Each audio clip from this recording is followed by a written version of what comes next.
जरांगे पाटलाची आजची 5वा दिवस उपोषणाचा आहे, तर फारच तब्येत खालावलेली आहे। सकाळी आम्ही समोर गेल्यानंतर नाकावाट रक्त वाहत आहे आज, उठून बसता येत नाही, तरी हे सरकार कोणतंही काही गांभीर्य घ्यायला तयार नाही।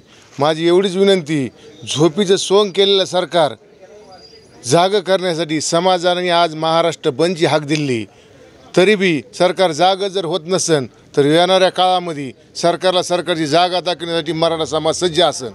नांदेडचे काँग्रेसचे बडे नेते अशोक चव्हाण यांनी भाजपमध्ये प्रवेश केला, त्यांचा पक्षप्रवेश सोहळा झाला आणि एकीकडे मनोज जरांगे पाटलांचा 5वा दिवस असताना देखील आज त्यांचा उपोषणाचा 5वा दिवस आहे। नाकातून रक्तस्राव होतोय, शरीर साथ देत नाही आणि असं असताना शासन याच्याकडे दखल देत नाही। शासन फक्त दखल देत नाही म्हणजे मराठा समाजाकडं नाही, यांना आंदोलनाचं आमच्या पाटलाविषयी त्यांची काहीही सहानुभूती नाही, फक्त त्यांना राजकारण करायचं आहे, पक्ष फोडाफोडीत वेळ घालायचा आहे।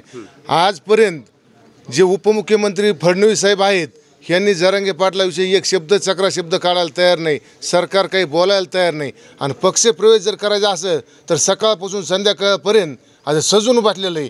नुसतं महाराष्ट्रात सरकारने पक्ष फोडाफोडीचं राजकारण चाललं आहे। आमच्या समाजाबद्दल आरक्षणाबद्दल काहीही बोलायला सरकार तयार नाही, पण सरकारला एकच विनंती करतो, जरांगे पाटलाचा जोपर्यंत आदेश शांततेचा आहे तोपर्यंत शांततेचा मराठा समाज राहील। आज महाराष्ट्र बंदची हाक देण्यात आलेली आहे, हिंसक वातावरण पाहायला मिळतंय, टायर जळतायत, रस्ता रोको करण्यात येतोय मराठा बांधवांवर। हिंसक वळण नाही, जोपर्यंत पाटील साहेबांनी आम्हाला आदेश शांततेच्या मार्गाने आंदोलन करा तोपर्यंत आम्ही शांततेच्या मार्गानेच आंदोलन करू, पण आमदार खासदार मंत्र्याला जोपर्यंत हे सुचत नाही तिथून पुढे मग काय होईल हे शासन याला जबाबदार राहील।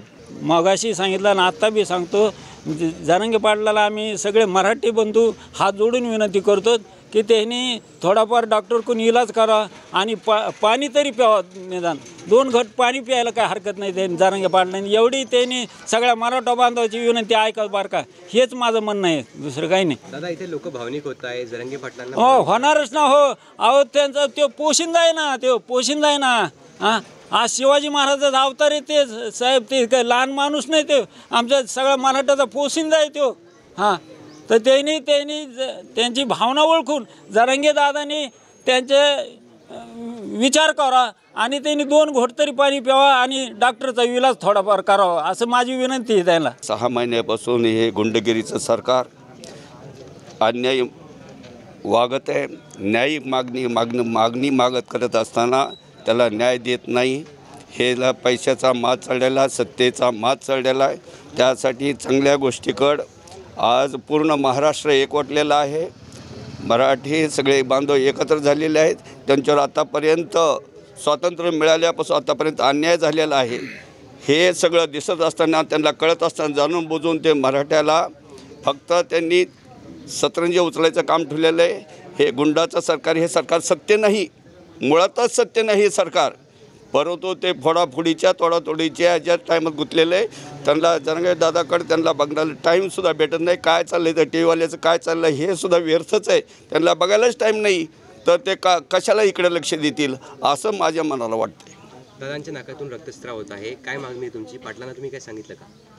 आम्ही एवढं सांगतो की पाणी प्यावं, त्यांनी स्टेज समोर राहिले आमच्या, तर आम्हाला थोडा म्हणजे आधार होईल। आमचा आधारच गेल्यानंतर आम्ही कुणाला घराणं सांगायचं, एवढी आमची तीव्र भूमिका आहे। मोबाईलमध्ये पाहिलं तर माझ्या डोळ्याला अश्रू आले, एकदम रडून आलो मी की यांच्या जरांगे पाटलाला बघल्याशिवाय मी जेवणार पण नाही आणि हे सरकारने तातडीने याची दखल घ्यावी, नाही तर काय होईल पुढचं ते आम्ही सांगू शकत नाही। जोपर्यंत आमचे पाटील शांत आहेत तोपर्यंत आम्ही पण शांतच आहेत। पाटलाच्या निश्चित मुखातून एखादे काही शब्द निघलात मग सरकार त्याला जबाबदार राहील, पुढं काय होईल ते सांगू शकत नाही। काय नाव होतं? माझं नाव पाराजी भानुदास चव्हाण। चुरमापूर्वीला मी सकाळी हिडू पाहिला तर मला तिथे राहवलं, पण इतके लोक रडतात। दादांना बोलले का तुम्ही पाणी पिण्यासाठी, औषध देण्यासाठी? दादानी घ्यावं पण दादा एकदम नाकारच करतात, ठाम आहे त्यांचं उपासना। याची सरकारने तातडीने दखल घ्यावी, फडणवीस साहेबांनी पण, शिंदे साहेबांनी पण आणि वरून मोदींनी पण घ्यावी लवकरच। अशा परिस्थितीत तुमची मागणी काय असणार आहे, काय भावना आहे त्याची? आमच्या भावना काय नाही, आमची पाटील सुखी, फक्त त्यांनी तातडीने आरक्षण द्यावं आणि पाटलाला उपोषण सोडायला आदेश द्यावा, त्यांनी इथं यावं लवकर तातडीने आणि काहीतरी निर्णय तातडीने घ्यावा, तेव्हा आम्ही शांततेत राहू.